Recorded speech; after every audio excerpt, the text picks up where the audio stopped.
Did you know that you could do a v-perm using an f-perm? So this is the usual v-perm algorithm, or something similar to that. But you could also do it like this. If you hold it this way, and then the f-perm,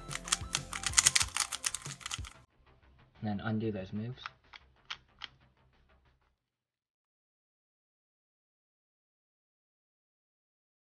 Did you know a Megamix has 12 sides?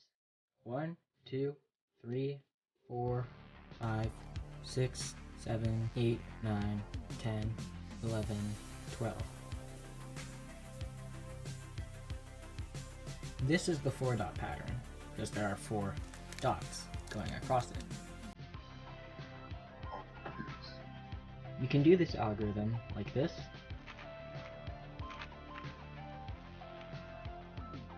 or like this.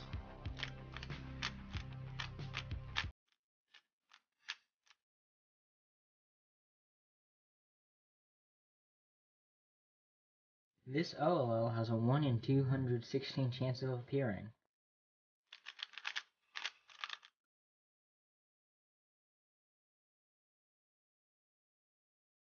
This is an H-perm. But why would you do that when you can do this?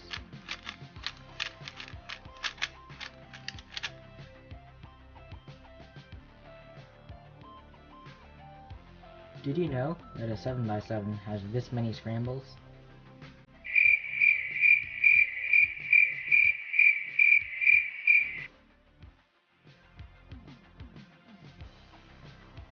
This is a 2x2, and 2x2s don't have edges.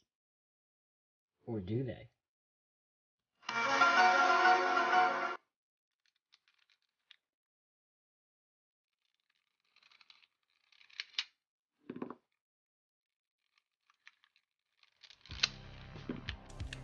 What is this? 2x2 has edges. This is the checkerboard pattern. Usually you make this pattern by doing this.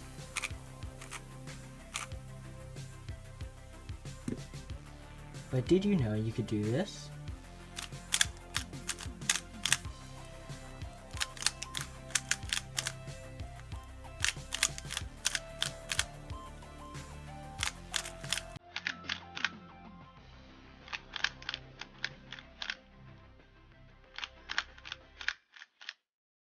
So much faster, so much more efficient.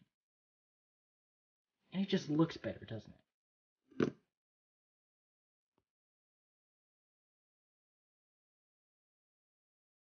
So here's the H-perm again, which you usually solve like this. But why do that when you can do 2 E-perms?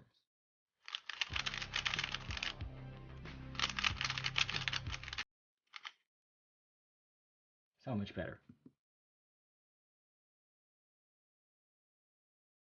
Did you know you could flip the center with an algorithm? For example, the GAN logo is facing the green side right now, and if I do this,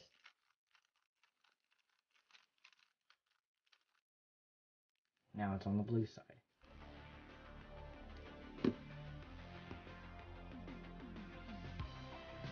Did you know there are 42 F2L cases such as this one, 57 OLL cases such as this one, and 21 PLL cases such as this G-perm.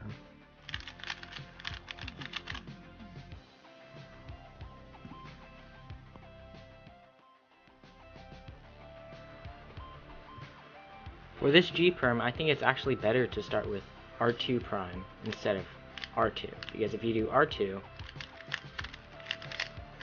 you just have to reach really far. Whereas if you did R2 prime, it just feels easier.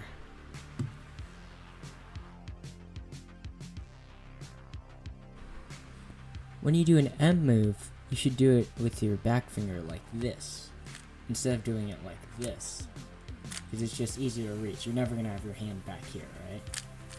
with your back finger, just like that. For example, in this U-perm, right?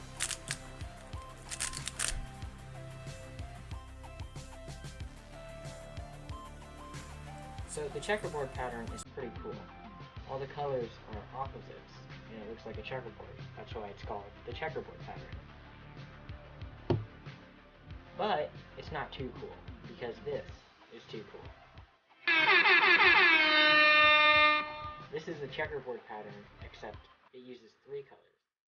So instead of the colors being opposite, it's 3 colors. So the blue is on the yellow side, the yellow is on the red side, and the red is on the blue side.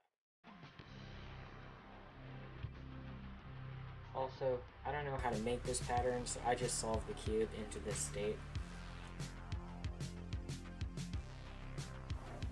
People who are really good at 2x2 are able to do what's called one-looking, where they're able to look at the cube and plan out the entire solve. This is a huge advantage when it comes to things like getting the world record, which is exactly what happened here.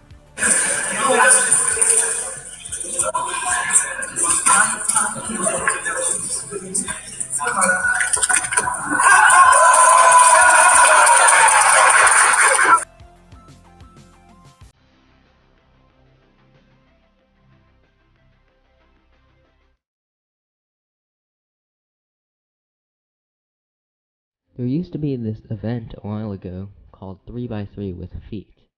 It's pretty weird. Here's what it looks like.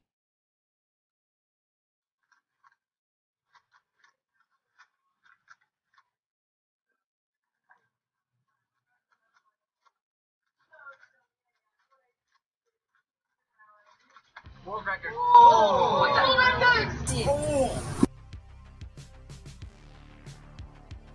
It took Erno Rubik, the creator of the Rubik's Cube, 3 months to solve his first Rubik's Cube.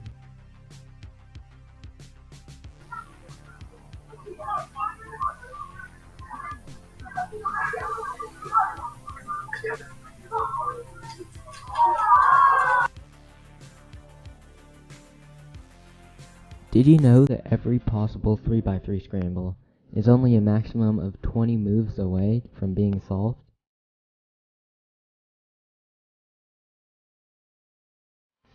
There's an event called the Rubik's Clock.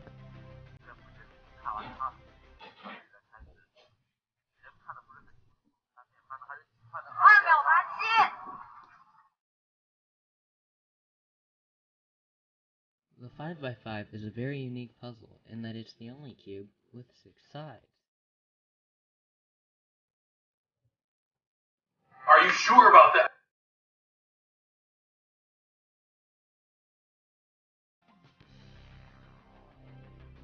Did you know that 3x3 one-handed solvers usually use their left hand to solve? This is because it's easier to do R and U moves, which are used in a lot of algorithms with your left hand.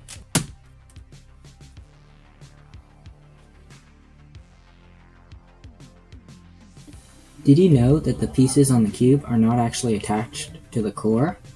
This is the core. It holds everything together, and the pieces just slide on.